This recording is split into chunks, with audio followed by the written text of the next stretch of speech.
Sampai bilang pas saya datang, saya pegang tangannya, saya cium tangannya, saya bilang, "Dek, bangun yuk." Nah, saya bilang kan kita katanya sore masih chat saya mau ketemu katanya hari ini. Kalau kedagingan saya boleh minta ya. Dia tetap hidup sama kehidupannya dia menikah sama orang lain, dia bahagia. Daripada saya tidak lihat dia di masa depan saya. Saya bilang apa yang saya nggak korbanin untuk ini? Kenapa saya nggak lihat mujizat? Saya melayani Tuhan, saya sekalipun nggak pernah terlambat datang ke gereja, nggak pernah izin sekalipun. Belasan tahun kami melayani. Kenapa Tuhan buat kayak gitu? Gue turut berduka cita pertama. Thank you. Gue baru tahu, baru baca sedikit, tapi gue belum tahu lengkap. So I really sorry about the news. Gue cuman sempet tadi lihat ada foto cincin taruh di peti ya. Iya. Oh man. Udah berapa lama ya? 2 mingguan ya? Pas 2 minggu nih. Last minute-nya itu lu ada di situ? Enggak. Lu ada di mana waktu Saya itu? masih di jalan. Oh, mau ke sana? Mau ke sana. Dikabarin? Dikabarin. Kondisi? Kondisinya dibawa ke IGD pagi-pagi. Mendadak? Mendadak. Memang sebenarnya udah sempat masuk rumah sakit beberapa kali. Udah diopnam beberapa kali karena memang dia kehilangan nafsu makan. Jadi dia nggak bisa makan, jadi dia harus infus dan lain sebagainya supaya dia nggak kekurangan cairan. Betul. Jadi terakhir ketemu tuh hari Jumat. Hari Jumat masih ngobrol-ngobrol, masih bercanda biasa. Masih bercanda-bercandaan. Terus hari Sabtu pulang ke rumah, Minggu pulang ke rumah. Senin pagi dia balik lagi ke rumah sakit. Karena dia tiba-tiba ngalamin sesek pagi hari. Jadi papa mama langsung buru-buru langsung bawa. Terus kabarin saya, kebetulan rumah saya emang cukup agak jauh dibanding Melita. Jadi butuh waktu gitu untuk di jalan. Jadi pas di jalan, saya ada feeling sih sebenarnya. Pas di jalan ditelepon sesek, nggak tahu kenapa, saya ada feeling di situ. Terus tapi saya nggak berani ngomong, nggak berani ngucap. Saya nggak berani ngucap suatu hal yang saya tidak mau dengar. Iya. Akhirnya saya cuma mandi, saya siap-siap. Saya ke kamar mama saya bilang, "Ma, mau temenin saya nggak?" Saya bilang gitu. Terus mama saya juga tahu mungkin ada hal yang saya nggak mau omongin.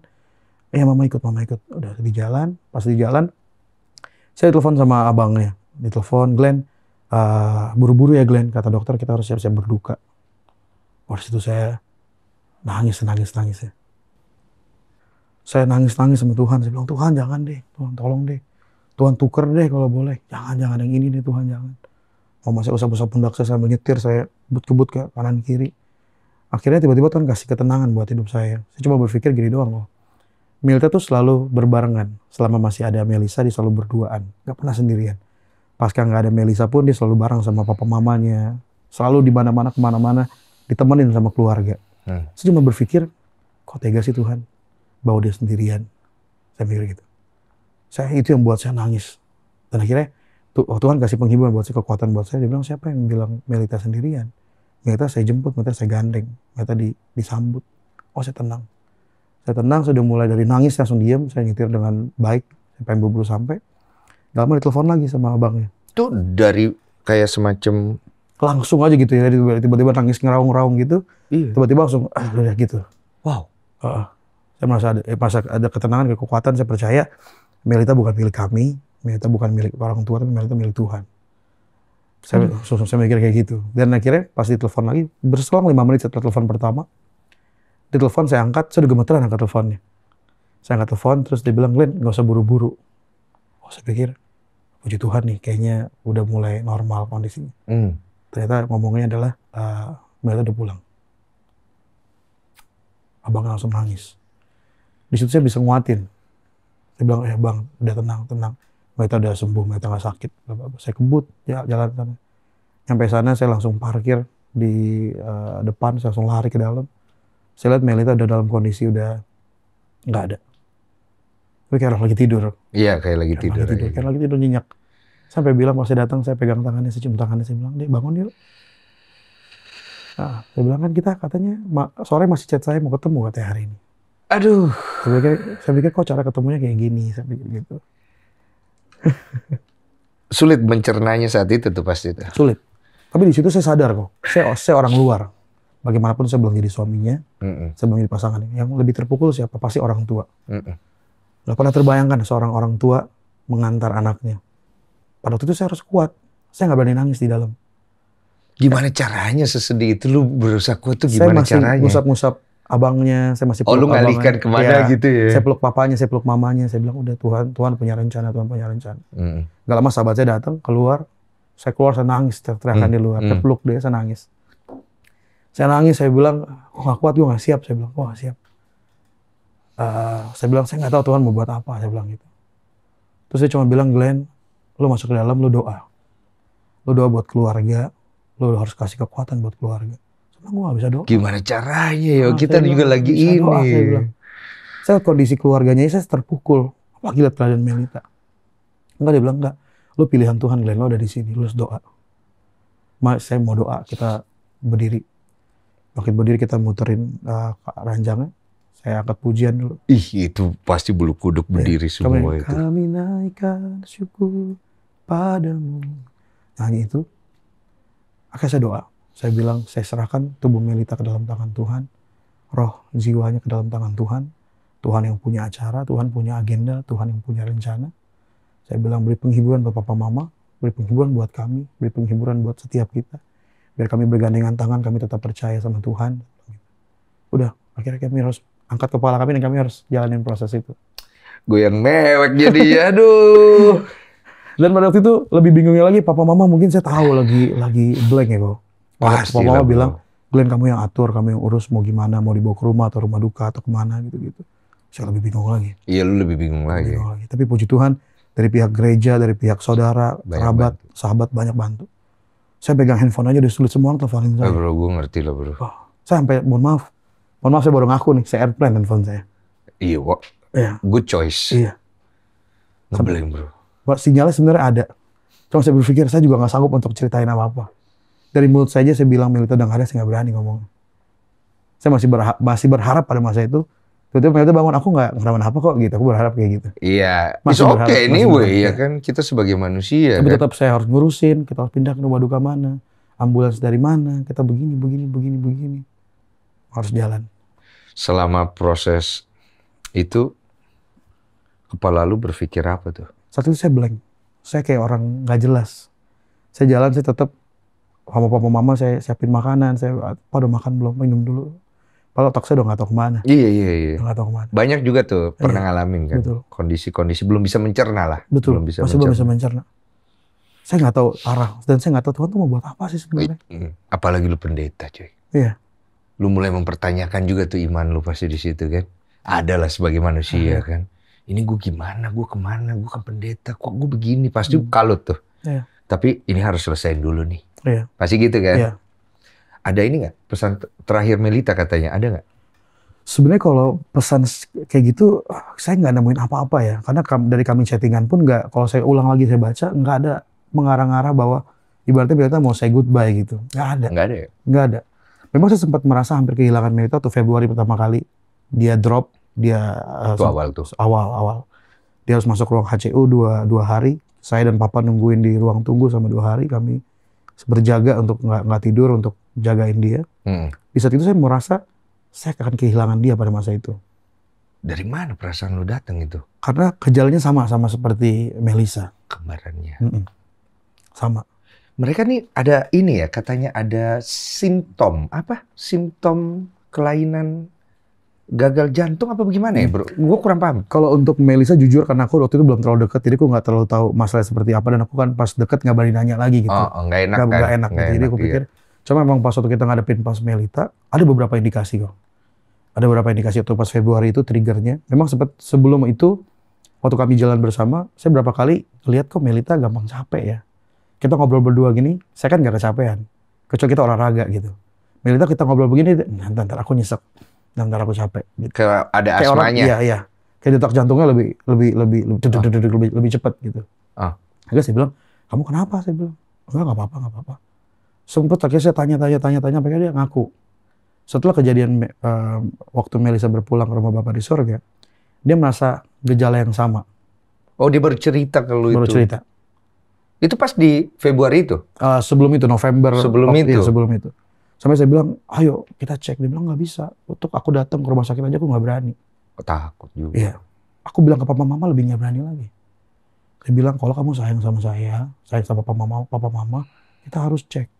Kita cek bukan buat ngelamain iman kamu. Saya bilang. Iya. Kita cek untuk menyatakan kemuliaan Allah. Saya bilang di kemuliaan hari, kalau kita mau bilang kesaksian kesembuhan, kita ada track recordnya. Sama bisa cari solusi. Betul. Kita bisa jangan sampai kecolongan lagi, gitu. Jangan sampai terulang lagi, karena itu kan jadi beban buat papa mama. Bener. Akhirnya kita bikin, karena Melita ada rally pelayanan dari Natal sampai tahun baru, kita buat janjiannya Februari. Ternyata Februari sebelum, udah itu. Iya, 1 minggu sebelum kita janjian untuk periksa, dia pingsan. Sekaligus dicek tuh. Langsung sekalian. Apa kata dokter? Ada beberapa indikasi. Yang pertama memang ada pembengkakan di jantungnya. Jantung. Tapi dokter bilang itu sebenarnya hal yang masih wajar. Karena ini kecapean, habis beraktivitas dan lain sebagainya. Jadi memang ada indikasi bawaan dari lahir. Oh, bawaan dari lahir. Tapi bisa terjadi kepada orang pada umumnya? Betul, bisa. Oh, bisa juga? Dan kadang-kadang itu bisa kambuhnya pas dari kecil atau pas udah gede. Kalau bawaan dari lahir? Bawaan dari lahir. Tapi kalau dia nggak ada bawaan dari lahir? Aku kurang tahu ya. Kurang tahu ya. Tapi dia bilang kalau memang orang kecapean akan bisa begitu. Misalnya kalau dia mungkin terlalu over olahraganya atau kegiatan terlalu over mungkin gitu ya. Oh, berarti masih aman nih? Masih aman. Sampai akhirnya tidak ada kebocoran, tidak ada yang urgent yang harus dibawa ke gimana-gimana. Dan pada waktu itu cuma indikasinya salah satunya adalah ada pengentalan darah.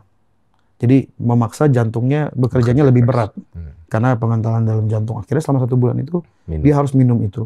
Dan memang pasca minum obat itu, jadi dia merasa mual, dia nggak bisa makan, dia juga lemes, dia juga pucat mukanya gitu-gitu. Kenapa bisa itu? Mungkin efek samping dari obatnya. Mungkin dia juga jarang minum obat-obat yang mungkin. Iya, untuk mengencerkan darah kan, fungsinya kan? Iya, fungsinya. Dan kita udah cek ke 2 ahli, salah satu profesor, ahli jantung, sama gitu.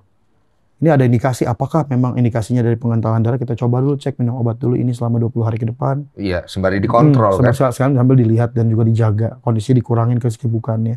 Dan juga apakah ini karena kena COVID 3 kali waktu zaman COVID gitu-gitu. Karena dia memang pernah kena COVID 3 kali? Iya, dia 3 kali. Jadi masih banyak indikasi. Jadi akhirnya pas berapa kali bolak-balik masuk rumah sakit, bukan masalah di jantung, tapi masalah efek samping dari obat tersebut yang bikin dia lemas, dia nggak mau makan. Sampai saya bilang waktu pas saya datang terakhir yang hari Selasa sebelum dia berpulang, saya ngomong sama suster nih, kok masih dikasih obat ini lagi sih sus? Dia kewalahan minum obat ini, minum obat pengencer darah. Terus? Saya bilang, ya ini imbauan dari dokter tetap diminum Pak, dikit beberapa hari lagi.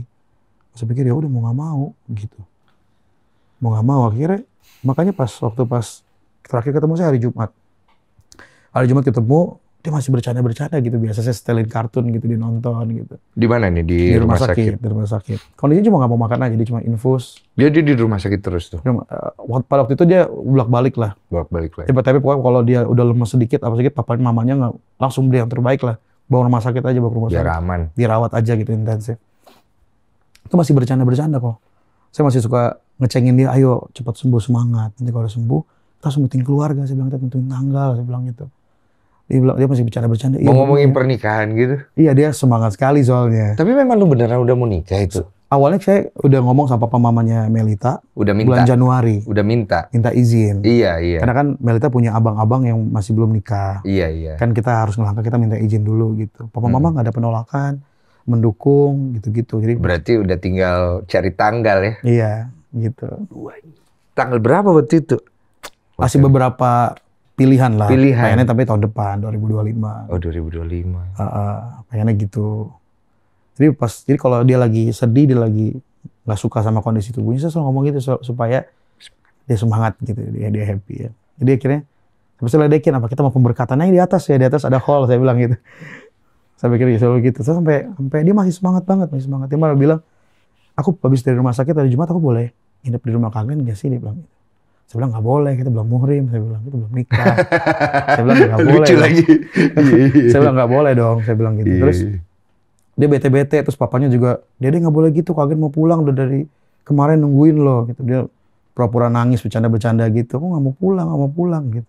Dia bilang papa mama aja yang pulang. Kalian di sini. Saya bilang nggak boleh. Papa mau dijagain. Masih bercanda. Dia bos senang semuanya aja gitu. Iya. Malah di situ saya masih ngomong tuh, kamu bercandain papa, papa kecapean, kamu hibur papa, dia masih bercandain papanya. Papa mau kopi ya, karena papanya nggak boleh ngopi gitu. Masih bercanda begitu. Akhirnya dia pulang hari Sabtu pagi, dia texting saya. Dia bilang, aku hari ini nggak mau ngobrol sama Kak Glenn. Sama kami dating, kami nggak pernah lost contact gitu ya, nggak pernah nggak ngobrol. Dia bilang, aku lagi butuh waktu sendiri. Dia ngomong gitu tiba-tiba. Terus saya bilang, kenapa? Terus dia bilang, nggak apa-apa kok lagi pengen main handphone aja. Dia bilang, nggak usah pikir, mungkin mau istirahat. Saya cuma bilang, ya udah nggak apa-apa. Tapi kalau lagi sendirian, jangan pernah sendirian. Tetap sama Tuhan, saya bilang. Tetap dalam hadirat Tuhan. Kamu pun kalau memang mau waktu sendiri, ya banyak doa, banyak baca firman dan gitu-gitu. Biar nggak lemah. Biar nggak lemah. Jadi kamu jangan berasa kamu sendiri. Dia bilang, iya aku aman kok. Hari Sabtu saya ada kegiatan, saya ada pelayanan, saya ada khotbah di salah satu tempat. Saya kabarin, dia juga nggak balas texting saya. Saya telepon, dia nggak mau angkat. Terus akhirnya hari Minggu, saya telepon dia lagi pagi-pagi seperti biasa, kita mau pelayanan, saya telepon dia nggak angkat. Terus akhirnya saya kabarin dia voice note, saya doain buat dia. Saya bilang dia akan sembuh, dia nggak boleh stres. Lu khawatir juga itu, pasti, tambah khawatir tuh. Karena saya nggak pernah kontak kan. Lu nggak boleh samperin juga? Boleh sih sebenarnya, cuma karena saya ada kegiatan, ada jadwal, jadi mau nggak mau kan nanti deh gitu. Sama lu menghargai juga dia pengen sendiri dulu ya. Pastinya. Gitu. Cuma khawatir ya. Pasti. Lu kasih penguatan voice. Ya saya doain, saya bilang aku pelayanan di sini ya, kesini. Dia balas texting agak panjang, dia bilang aku seneng dengernya, kalian semangat ya, Tuhan pasti berkatin sertain pelayanan sepanjang hari ini. Udah setiap saya pindah tempat, saya kabarin aku udah sampai, aku di jalan ke sini, saya kabarin tetap. Meskipun dibalasnya jarang-jarang. Tetap kabarin, aku jalan ke sini, aku udah ke sini. Akhirnya jam 3 sore dia chat saya terakhir kali. Dia bilang, Kak Glenn, dia udah gak nyesek, dia udah mulai seger. Besok ketemu Kak Glenn ya. Oh? Iya, jam 3 sore lewat. Saya baru balasnya jam 9 malam karena baru kelar kegiatan. Saya senang dengar dia ngomong gitu, dia ada semangat lagi kan. Saya telepon dia, jam 9 dia udah gak angkat, sebenarnya udah tidur cepat kali ya. Saya texting, saya bilang, Kak Glenn seneng dengernya, besok Kak Glenn ada sampai rumah pagi-pagi ya. Seperti gitu. Udah, saya tidur, tenang banget kok, gak ada mikir apa-apa kok. Saya cuma berpikir pagi-pagi Senin saya akan ke rumah dia. Akhirnya pas saya bangun, miss call udah banyak telepon. Itu saya udah mulai feeling. Itu yang tadi lu cerita di awal. Aduh. Lu kenal sudah lama? Kenal udah lama. Kami kan katanya satu teman lingkungan. Kecil ya katanya? Itu teman kecil benar? Dianya yang kecil, saya udah gak kecil. Dia umur berapa sih? Dia umur 23. Saya 29. Beda. Jadi waktu ketemu dia masih SMP, saya udah lulus SMA lah, udah kerja sambil kuliah gitu. Jadi dia masih SMP, lu udah kuliah ketemunya? Iya. Ketemu di gereja? Ketemu di gereja. Oh, dia pelayanan? Dia pelayanan. Kebetulan ketemunya pas di SMP itu kita jadi satu divisi. Jadi kita ketemu sering, saya juga kenal baik sama papa mamanya, terus orang tua saya juga kenal sama papa mamanya, jadi kita sering ketemu dari dulu. Ini? Cinta pada pandangan pertama? Kalau cinta sih kayaknya enggak ya kok. Biasa aja dulu awalnya. Atau dulu nggak sadar kali ya. Cuman dia kan dulu selalu berdua, dan dia kan kembar identik kan. Iya. Saya selalu ngecengin Melita doang. Oh. Karena kan Melita kan lebih yang bawel gitu. Beda karakter ya?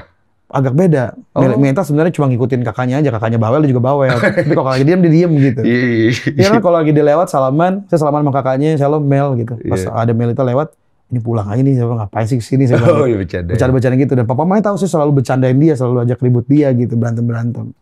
Sampai akhirnya kita ketemu intens ngobrol di tahun 2022. Pada saat umur berapa?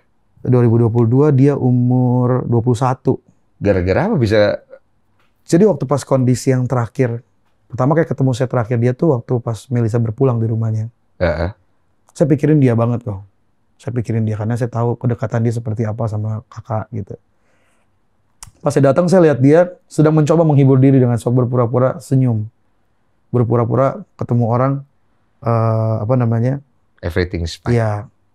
Sampai akhirnya saya cuma ngeliatin dari jauh doang, cuma pas akhirnya saya mau pulang, saya mau pamit, saya cuma bilang sama dia, malam ini kamu boleh nangis. Malam ini kamu boleh nggak kuat. Orang yang ngomong datang ke rumah duka yang kuat ya nggak mungkin. Gitu aja saya bilang kamu nggak harus kuat. Kamu harus ungkapin rasa takut kamu, rasa kecewa kamu. Dia pasti ngelihat lu kayak gue ngelihat lu nih sekarang nih kayaknya. Pecah tuh. Iya, dan dia nangis langsung. Dari ketawa dia langsung nangis. Dia nangis, pas dia nangis, saya jadi bingung kan. Orang jadi ngeliatin dia dari ketawa-tawa, iya kan. Kan Bapak kan minta dia nangis. Iya, kan dia nangis nih Pak. Iya kan. Kalau saya nggak expect dia nangis. Dari ketawa-tawa langsung kayak nangis kejar gitu langsung. Terus saya jadi panik kan, saya bingung juga. Memang harus hati-hati dengan perkataan. Dia jadi bingung. Maksud lo ntar nangisnya maksudnya? Maksudnya iya, maksudnya nggak perlu berpura-pura kuat gitu maksudnya. Nah, berarti dia semua mata ngeliatin dia dari yang ketawa-tawa happy, dia jadi nangis. Bingung dong orang ya kan. Dan akhirnya lu peluk? Enggak lah, nggak enak gitu juga. Saya juga nggak terbiasa. Kasih bahu dikit. Saya cuma tepok pundak, saya bilang, pokoknya kalau kamu butuh apa-apa, kamu cari saya selalu ada, saya bilang. Itu terbukti. Iya, dan akhirnya setelah kita nggak ngobrol setelah itu, kita ketemu lagi di gereja setelah lama nggak ketemu. Iya, dia inget tuh pasti. Dia udah jadi seorang penyanyi lah. Iya, gue dengar dia jadi penyanyi rohani ya. Dia bikin beberapa lagu rohani katanya, yang nonton sampai puluhan juta katanya. Gitu. Jadi pas udah ketemu, kita udah lama nggak ketemu karena dia sibuk dengan kesibukan sebagai penyanyi sudah butar. Pas ketemu saya jadi bingung, ngobrol sama dia jadi bingung. Jadi ya salam biasa aja. Tadi merasa mungkin mikir kok katanya Kak Glenn akan selalu ada, tapi kok pas ketemu kayak garing gitu sih gitu. Hari Senin dia texting saya jam 7 malam, saya lagi futsal sama temen-temen. Baru pegang handphone malam-malam jam 11:30 gitu.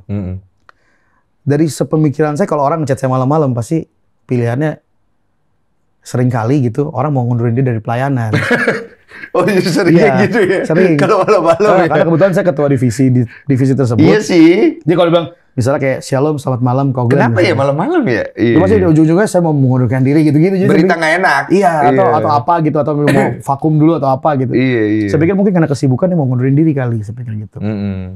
Cuma karena saya takut dia ngundurin diri, saya telepon dia langsung. Saya bilang kenapa Mel? Dia bilang, oh enggak, aku cuma mau nagih janji Kak Glenn aja. Saya bilang kenapa? Saya bilang janji. Kan kata Kak Glenn tuh malam itu kalau misalnya mau ada apa-apa cari aja, Kak Glenn selalu ada kan. Jujur pada waktu saya lupa saya ngomong kayak gitu. Maksudnya saya ngomong mungkin karena saya berempati, jadi memang saya selalu ada kalau memang mau cerita saya tetap ada gitu. Tapi saya nggak tahu kalau dia masih ingat perkataan itu. Lu nggak bikin hati lu seneng gitu? Dulu mikirnya karena melihat dia kayak anak kecil aja gitu ya. Jadi, nggak ada rasa apa-apa gitu ya? Oh biasa aja gitu? Biasa. Oh lu hanya kayak sesama manusia aja gitu? Oh oke. Mereka saya bilang, oh iya ada, kenapa? Kamu kenapa? Saya bilang gitu. Terus dia cerita apa yang dilewatin masa-masa berpulangnya kakaknya. Oh dia bisa cerita bisa dengan cerita sulitnya bagaimana. Kami teleponan sampai pagi. Berat ya buat dia? Berat sekali. Apa yang lu tangkep paling berat buat dia saat itu? Yang paling berat adalah dia harus dalam tanda kutip melayani Tuhan dalam keadaan dia belum sembuh. Sulit kan? Sulit banget. Iya. Memang itu salib yang harus dipikul sama setiap kita ya. Senyum tapi air mata jatuh. Kita kan nggak boleh melayani Tuhan kalau lagi baik doang. Jadi mikir gitu kok. Kasih yang sempurna. Aduh. Bro, lanjut bro. Nah, habis itu kami ngobrol, kami bertukar cerita bagaimana Tuhan memberkati kami di masa-masa kemarin COVID gitu-gitu. Saya juga bercerita tentang apa yang Tuhan udah kerjakan dalam hidup saya begitu banyak. Kami banyak sharing. Akhirnya banyak sharing. Lanjutlah ngobrol. Ngobrolnya lebih intens dalam. Terus ya mungkin dia juga nanya kali ya, mungkin kok nggak mau ketemuan atau gimana. Cuma sekarang nggak mikir apa-apa kan kok. Saya mikir cuma kita sesama teman pelayanan ya saya selalu ada aja gitu. Iya, dan lu belum ada rasa dan juga nggak mau kepedean juga gitu. Jadi Iya. mikir ya biasa. Terus dia nanya, aku mau ke salah satu mall gitu. Pulang kantor, kalian sibuk gak? Saya bilang, nggak kenapa-napa sih. Saya bilang nggak ngapa-ngapain, saya bilang gitu. Oh kalian bisa ketemu? Oh maksudnya ajak ketemu? Saya bilang, oh ya bisa, saya bilang bisa. Akhirnya jemput lah. Sekarang saya pengen memvalidasi, karena kita semenjak teleponan kita jadi textingan kan. Iya. Jadi chatting-chattingan. Sering komunikasi. Saya mau make sure, saya ada ketertarikan suka sebagai cowok dan pria dan wanita, atau cuma enggak gitu, nggak pada perasaan itu. Akhirnya pas saya datang, saya jadi bingung, jadi yang dulunya suka bercanda-bercanda, pas ketemu jadi awkward gitu. Jadi kayak, kok jadi kayak bingung ya ngomongnya, jadi kayak berarti bingung ada rasa lah. suka iya, kali ya? Saya pikir mungkin ada rasa suka. Terus dia juga jadi seorang wanita gitu, saya pikir. Ya lu kenalnya masih Iya, SMP. masih SMP, rambutnya dikuncir-kuncir, masih behel gitu, masih lucu gitu. Dan akhirnya, saya pikir kalau kita mau jalan, saya bilang saya mau ketemu papa mama dulu. Baik banget lu jadi orang. Terus? Akhirnya, saya minta izin, besoknya saya datang lagi. Wah lu malah haki lu ya. Hebat lu. Ketemu papa mama. Akhirnya pas datang, saya bilang, papa mamanya berusaha untuk nyambut saya lah. Maksudnya karena kan kenal lama gitu. Akhirnya pas datang, saya minta izin om tante, boleh gak kalau saya pulang kantor saya jemput Melita, saya anterin ke rumah gitu-gitu. Lanjut. Akhirnya cerita papa mama malah terima baik gitu, papa mamanya Melita kayak, oh boleh banget. Malah om jadi nggak enak kalau ngerepotin Glenn gitu jauh-jauh. Saya bilang, oh enggak kok om gitu. Akhirnya kami jalanin hubungan. Dia keluarganya tuh nggak ada bahasa pacaran.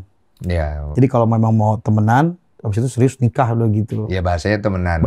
Tapi papa mama tahu kita berhubungan, kita punya hubungan lah. Relationship. Ya pacaran lah gitu bahasanya. Deket lah. Tapi kami jarang pacaran. Jarang pacaran. Jarang dating gitu. Jarang dating. Ya, karena papa mamanya kasih dia ada jam malam. Oh, sama saya itu sebenarnya bebas. Strict juga ya? Cuma saya tidak mau jadi digampangin. Jadi papa mamanya selalu bilang dulu jam 8 harus nyampe rumah. Saya sebisa mungkin jam 8 udah nyampe rumah. Dia cuma jemput, antar, kita makan di rumah. Saya beli makan, kita makan di rumah. Gitu. Didikan lu bagus, didikan lu bagus.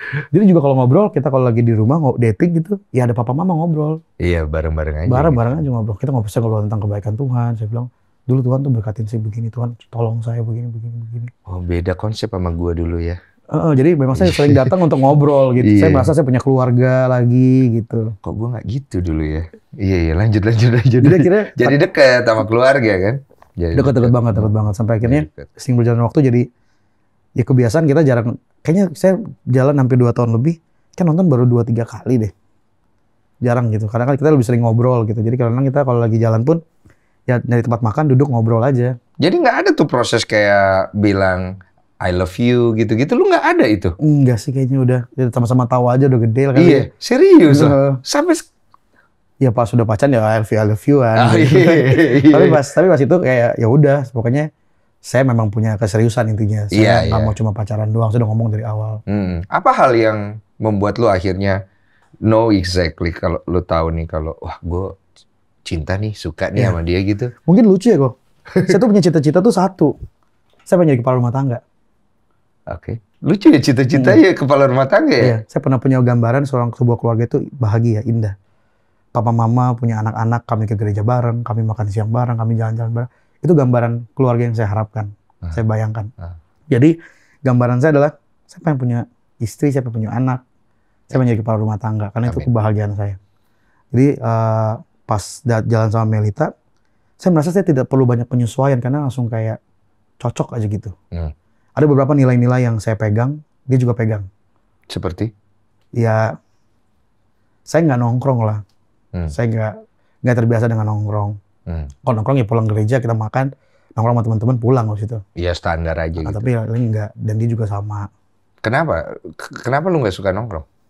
Mungkin karena itu masa mudanya ya, masa mudanya saya berikan untuk diproses sama Tuhan lah. Jadi nggak terbiasa dengan itu. Tapi memang dari SD, SMP, SMA, bel pulang jam segitu saya udah nyampe rumah. Oh emang udah kebiasaannya begitu? Saya doang kayak gitu kayaknya. Iya, saya kangenan rumah lah gitu, kangenan rumah. Jadi nggak biasa nongkrong malahan? Nggak biasa nongkrong, dan memang pas waktu SMA memang sempat diproses Tuhan. Jadi kehilangan masa muda lah, nggak nongkrong gitu. Karena saya harus jagain papa. Oh ada cerita itu. Ada cerita ya. itu. Iya. Lanjut yang ini dulu nih. Jadi akhirnya banyak hal yang nyambung. Teman saya nggak banyak. Saya berteman secukupnya, tapi jangan bermusuhan sama orang. Karena kan kita terlalu dekat terjadi musuhan. Jadi dekat tapi nggak terlalu dekat gitu. Ya secukupnya. Jadi teman saya nggak banyak. Ya teman saya cuma Melita. Oh jadi Melita nih. Ya sahabat saya Melita. Yang akhirnya jadi paling apapun hal yang saya ceritain tentang kantor meskipun dia nggak ngerti. Terus saya ngomong, aku lagi project kantor begini. Dia cuma dengerin. Terus dia bilang, aku nggak ngerti Kak Glenn, tapi aku sayang Kak Glenn ya. Oh iya, oke. Dan itu cukup? Dan itu cukup. At least ada orang yang dengerin saya kadang saya tahu jawaban, tapi saya butuh orang dengerin aja. Saya nggak butuh orang yang, kamu kayaknya salah deh, nggak, saya tahu apa yang saya lakukan kok. Dan Melita orang yang kayak gitu. Kita kalau lagi ngobrol pun, tiba-tiba saya lagi ngomong, Melita ngomong, sorry aku motong. Dia orang yang kayak gitu. Dan orang yang nggak pernah takut untuk minta maaf. Kan orang bilang cewek tuh jarang minta maaf. Iya lagi. Iya nggak sih? Melita nggak gitu. Dia ada banyak kecocokan yang udah nggak perlu ada nilai-nilai kehidupan yang saya pegang. Iya. Kita dia pegang juga gitu. Iya. Jadi banyak hal yang sepadan lah ya. Iya. Sampai akhirnya saya sadar pasangan itu lebih baik kita cari cerminan diri kita. Kalau menurut saya. Cerminan diri kita? Karena kan kita pikir carilah yang bertolak belakang sama kita, bisa saling melengkapi. Karena susah juga sih. Ya, susah juga. Ya. Susah juga. Bisa ibaratnya saya bangun pagi kerja, dia bangunnya malam gitu, karena keluar malam gitu ya, beda. Berarti lu cocok banget berarti ya? Iya enaknya gitu. Wah itu yang paling enak gitu. Ya, aduh, so sorry bro. Bahkan caranya keluarga mengasihi Melita, cara keluarga saya mengasihi saya itu mirip. Kami bertumbuh di dalam keluarga yang mirip. Gitu. Jadi kita kalau mungkin dulu Melita berpikir kayaknya nggak ada yang mau pacaran sama dia karena ada jam malam begini strict banget merasa saya. Iya. Tapi kalau pas jalan sama saya merasa ya kalau apa juga. Saya happy dengan itu. Lu oke gitu. Oke, saya malah nyaman. Malah dia bingung. Iya, daripada saya harus pulang kantor, kita jalan lagi nonton lagi, malam lagi pulang. Saya nyetir lagi sampai Lu malah malam. nggak suka. Iya. Kayak udah lewat lah gitu, kayaknya lebih baik. Cocok banget. Hal terindah yang bebekas with her Iya. apa? Momen indahnya, saya kan di gereja tuh selain pembicara kan saya juga worship leader. Saya WL gitu. Kita kalau lagi datang ke rumahnya Melita, kadang-kadang Melita buka piano, dia main, kita sambil penyembahan bareng. Papa mamanya lewat-lewat atau dengerin sambil duduk, sambil dengerin. Dan kita enjoy dengan itu. Enak aja gitu ya. Enak-enak. Saya berpikir langsung, ntar saya kalau punya rumah, tinggal bareng dia, enak ya berarti kita bisa penyembahan bareng gitu. Oke. Makin ini gue. Makin I'm really sorry you have to tell this story lagi ya. Tapi sampai di titik sekarang ini, apa hal yang akhirnya lu udah mulai bisa cerna dari semua ini dengan lu bisa cerita. Dengan cerita seperti ini is helping you or no? Saya nggak tahu ya, kalau saya jalanin hidup sih masih bisa tetap fokus. Saya tetap, hari ini hari pertama saya masuk kantor. Setiap malam sulit buat saya. Masih ya? Masih. Kayaknya malam kemarin itu malam terberat saya kayaknya. Saya nggak pernah ngerasain saya kangen sama orang, saya sampai nyesek. Saking saya kangen malam kemarin. Semalam. Ada. Iya, selama 1 minggu setelah berpulangnya Melita, saya masih bisa tidur dengan tenang. Pas kesini sih saya baru menyadar, ya real ya Melita udah nggak ada. Iya tahu, paham. Saya kayak baru sadar. Iya, kayak baru. Iya. Beberapa lagunya baru rilis. Sini langsung. 2 lagu. Saya baru sadar, ini lagu terakhir ya. Saya nggak akan dengar suaranya lagi ya. Saya nggak akan dengar lagi ya. Nggak akan lihat lagi. Itu aja kita putus. Itu gimana lu? Lu nyanyi, lu doa, lu nangis. Saya mau ungkapin rasa kangen saya, tapi saya tahu Melita nggak bisa dengar apa yang saya doain. Iya. Logika kita kan gitu ya. Doa. Saya nangis semalam, nangis sampai senyesek, sampai saya kayak nendang-nendang ranjang saking saya sakit. Aduh, gue pernah lagi. Iya, gue sampai pukul ranjang. Iya, saya sama kayak gitu. Gue paham. Kayak gitu, tapi saya pikir, tapi nggak boleh terlalu lama. Iya. Makanya saya langsung duduk, saya bilang Tuhan tolong saya. Saya nggak bisa ngomong apa-apa lagi, saya cuma bilang Tuhan tolong saya. Karena tiap malam kita video callan, kita teleponan, kita doa bareng tiap malam, kita penyembahan tiap malam, kita baca firman tiap malam. Tiba-tiba nggak ada. Tanpa say goodbye, tanpa pamit. Paham gue. Saya lebih berharap kalau kedagingan saya boleh minta ya. Dia tetap hidup sama kehidupannya dia menikah sama orang lain, dia bahagia. Daripada saya tidak lihat dia di masa depan saya.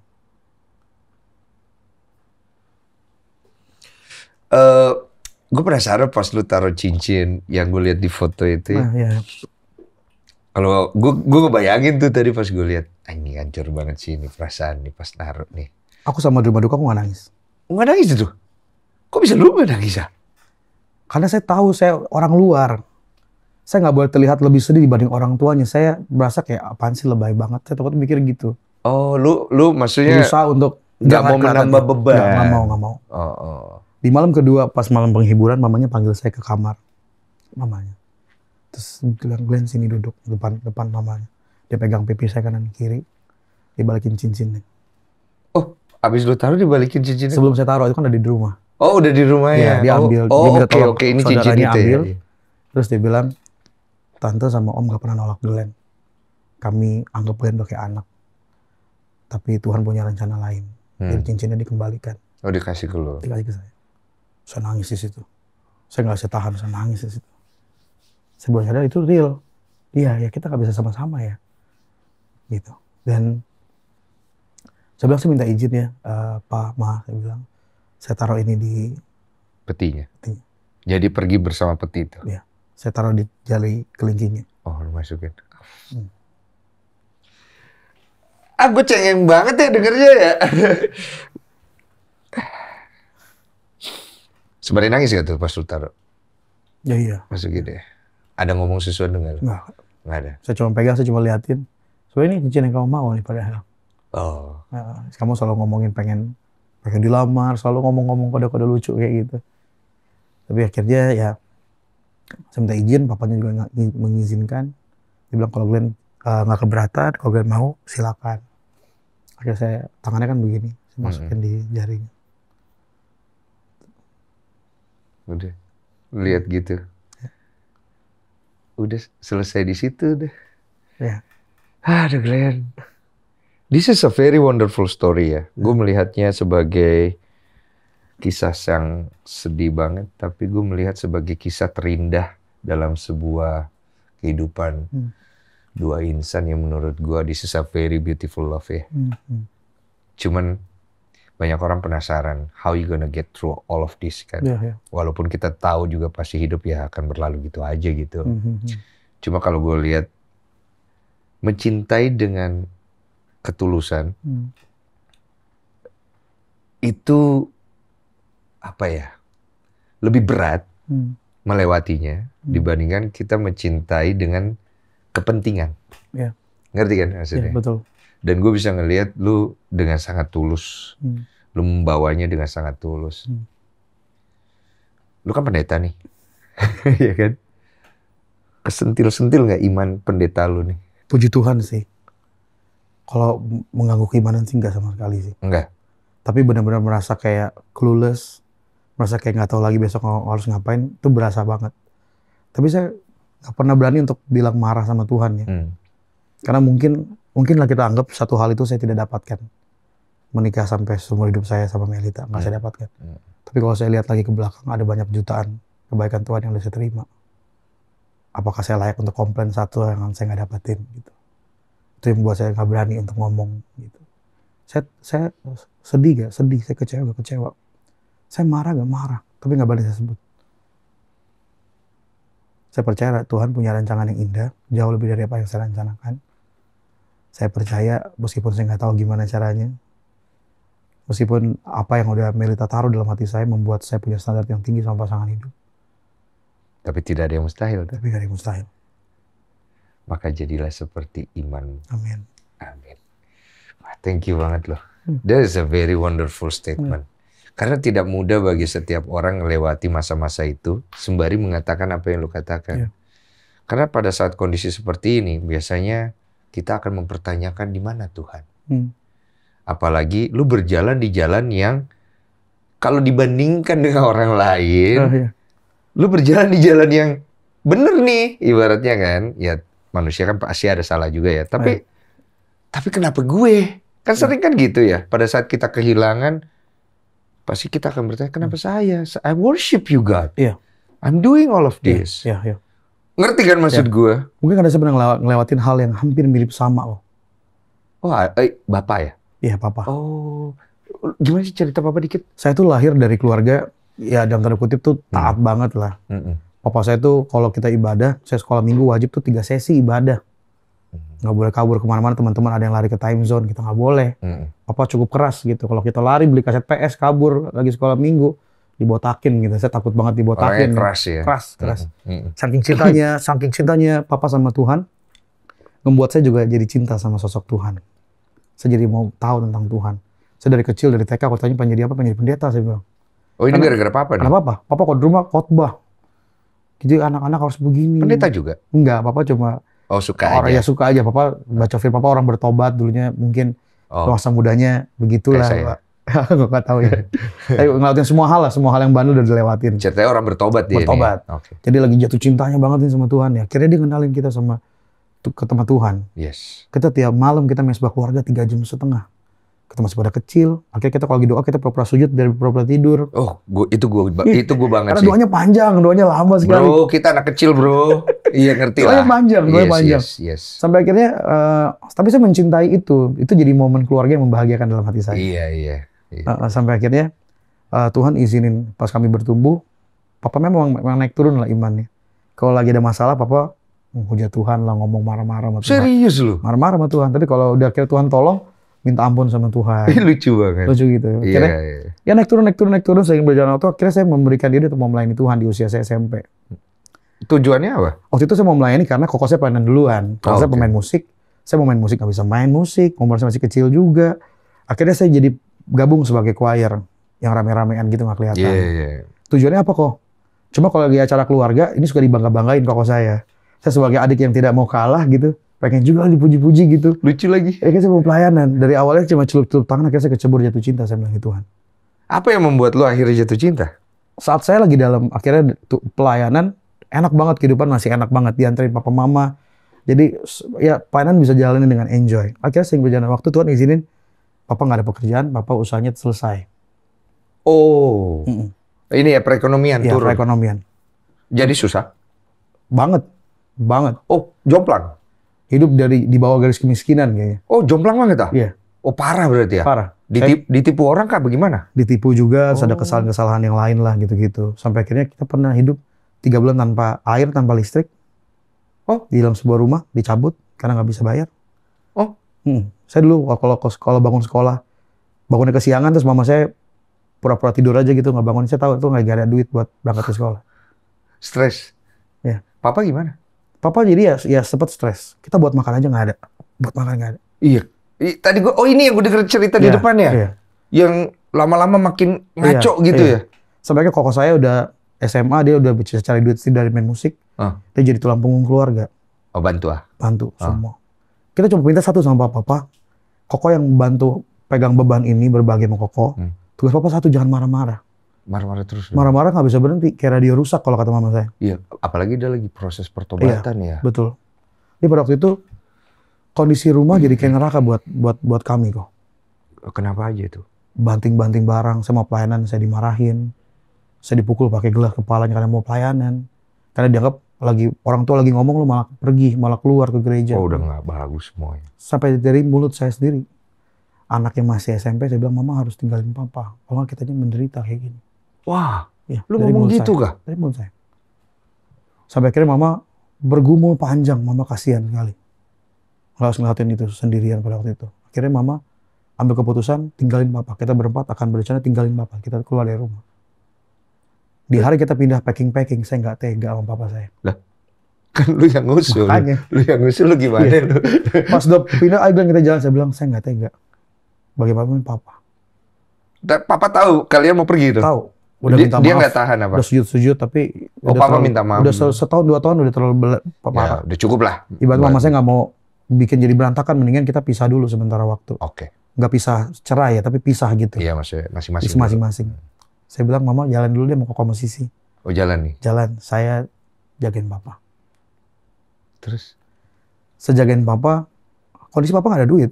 Saya pun juga nggak ada duit. Mama saya juga sulit. Tapi harus nanggung Koko dan adik saya. Akhirnya saya jualan. Apa yang bisa saya jual, saya jual. Saya jualan dulu, saya nggak suka makan abon. Karena saya jualan abon dulu tuh SMA. Oh, iya. Saya tiap hari makan abon kok. Iya. Tapi bukan abon yang ditabur. Abon yang? Abonnya jadi beli yang kiloan, dibikin kecil-kecil. Iya. Nasinya saya masukin ke plastik bekas abon, saya tendet-tendet supaya nempel tuh abon. Oh iya. Jadi nasi abon. Nasi abon. Iya. Saya makan nggak segitu. Sebisa mungkin saya cari dua. Jadi lu malah temenin papa lu sembari lu jualan nasi abon. Jualan abon, tapi saya makannya dari nasi saya tekan-tekan pakai plastik bekas abon. Oh, jadi campur ah. Iya, ini saya bisa makan aja. Oh, sisanya aja ya. Remah-remahnya aja gitu bisa lewat. Sampai akhirnya papa nggak kunjung baik. Apa nih maksudnya nggak kunjung baik ya? Kondisinya. Sakit kah, depresinya kah? Nggak tambah mengucap syukur, nggak tambah bertobat, malah tambah makin parah. Iya. Saya nggak suka orang ngerokok. Oh, dia ngerokok. Papa saya ngerokok depan saya. Tambah stres dia itu. Sampai jatuhin ke ujung kepala saya. Saya bilang, saya kurang kasih apa ke papa. Saya bilang, saya relain ini buat papa. Please jangan makin hancur, saya bilang. Saya jatuhin kepala saya, bilang, papa mau saya mati aja. Saya bilang, saya jatuhin kepala saya. Saya bilang, saya cuma minta satu, Pak. Dengerin saya, ayo. Saya tahu saya anak gak berguna, saya bilang. Saya anak gak bisa apa-apa, saya bilang. Tapi kita sama-sama, saya bilang gitu. Kita gak ada duit, kita sama-sama. Perkataan-perkataan keluar dari mulut papa saya masih ingat, tapi saya tidak dendam ya. Cuma saya ingat sekali papa saya di keadaan kayak gitu masih ngata-ngatain saya. Itu masih ngatain? Masih. Ya hal-hal yang nggak patut untuk didengar seorang anak yang berkorban buat orang tuanya. Ya. Kayak gimana sih? Saya lebih kasih makan anjing daripada kasih makan kamu. Dengan saya berjuang sebegitunya. Oh, iya sih. Sampai akhirnya saya berdoa sama Tuhan, udah beda lagi kok. Papa mama nggak balik nggak apa-apa deh. At least papa normal, papa sehat. Ya udah gitu, papa jangan stres kayak gini. Tapi Tuhan punya jawaban lain. Papa saya masih marah-marah begitu, saya jadi bantalannya. Lu satu, gue satu. Cerita makin malam makin sedih. Lanjut. Terus sering berjalan waktu akhirnya Papa saya Tuhan jawab doa saya. Saat lagi setiap pelayanan, papa saya dibuat stroke. Lumpuh separuh semua. Tangan kanan, kaki kanannya nggak berfungsi, nggak bisa gerak. Saya tuh orang yang gelian kok. Saya nggak mau cuci piring karena saya takut yang basah-basah geli gitu, saya nggak mau. Pada waktu masa itu, kita nggak punya uang buat bayar orang yang nemenin papa. Mau nggak mau saya harus nemenin. Lu berdua aja nih kan? Berdua. Papa saya mau ke toilet, kamar mandi. Saya bilang, ayo pas saya temenin. Dia bilang, nggak apa-apa, malu, jangan. Ini papa sendiri aja. Nggak apa-apa, entah kan jadinya berantakan. Akhirnya dia mau ke toilet, dia nggak mau ditemenin. Akhirnya dia sendiri. Nggak lama dia nggak keluar. Saya bilang, Pak kenapa? Saya bilang, ya papa jatuh, jadi berantakan semua. Mohon maaf maksudnya. Iya. Itu. Saya bersihin papa. Lu bersihin? Saya bersihin papa, saya keluarin papa. Lu nggak jijian? Saya gelian banget, jijian.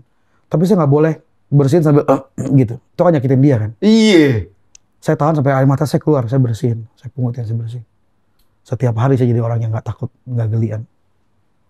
Saya SMA, saya kerja buka tutup ruko supaya dapat uang 1 bulan 750.000 buat bisa jajanin papa, kasih makan papa dan lain sebagainya. Saya berjuang. Sampai akhirnya saya ngorbanin sekolah saya. Saya nggak lulus di SMA. Saya gagal, saya drop out. Saya nggak banyak cerita ini ke banyak orang. Tapi ini kesaksian yang indah dalam hidup saya. Saya drop out. Saya nggak pernah nongkrong. Hidup saya cuma sekolah, pulang. Tapi saya dari Tangerang ke Bekasi, saya nggak bisa ngejar. Makanya lu nggak nongkrong. Iya. Akhirnya saya udah korbanin semua. Saya korbanin semua. Sering berjalan waktu, saya jalan. Saya kira nggak lulus SMA, saya tetap cari kerja. Sebisa mungkin apa yang bisa saya kerjain, saya kerjain. Akhirnya Tuhan punya jawaban lain. Saya bilang, saya cuma doa sama Tuhan, sembuhin papa. Sembuhin papa. Saat lagi pelayanan hari Minggu, saya ditelepon sama tante saya. Selama ini saya jaga papa saya lagi tinggal pelayanan, papa saya jatuh di kamar mandi, koma. Oh, ini jatuh lagi? Jatuh kamar mandi. Tapi kali ini koma? Ya, pecah pembuluh darah di kepala. Astaga. Terus? Di situ saya teriak, saya bilang, apa yang seorang saya korbanin sama Tuhan? Oh. Ya. Sekolah saya korbanin. Saya nggak keteteran dari Tangerang, Bekasi keteteran. Saya bilang, apa yang saya nggak korbanin untuk ini? Kenapa saya nggak lihat mujizat? Saya melayani Tuhan, saya sekalipun nggak pernah terlambat datang ke gereja, nggak pernah izin sekalipun. Belasan tahun kami melayani. Kenapa Tuhan buat kayak gitu?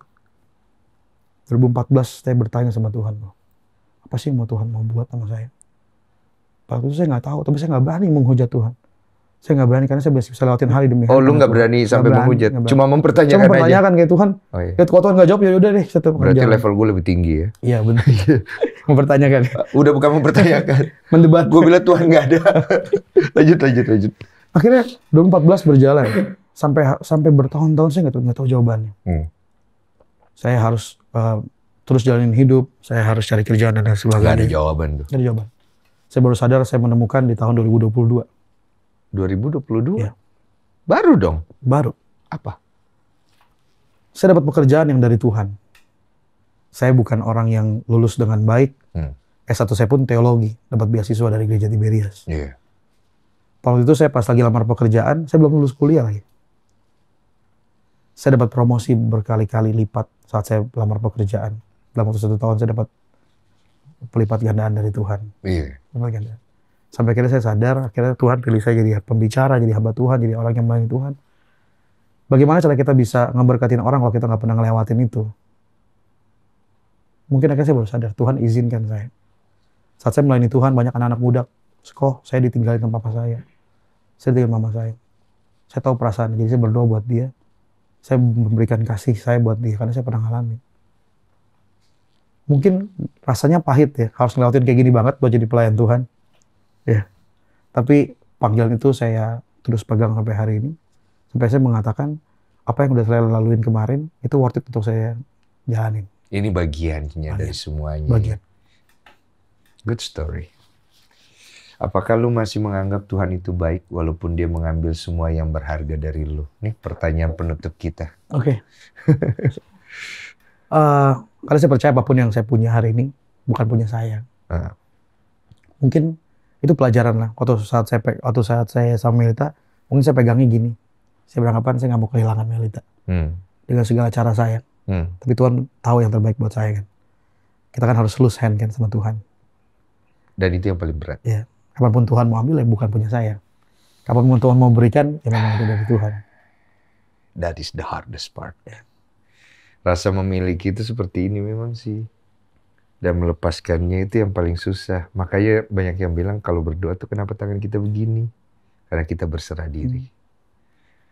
And I pray for you, brother. Amin. Semoga lu memberkati banyak jiwa. Amin. Amin. Dan lu menjadi pendeta yang dimuliakan di dalam kehidupan ini. Dan digantikan nanti dengan kebahagiaannya. Amin. Thank you for sharing the story. Thank you. God bless you, man. God bless.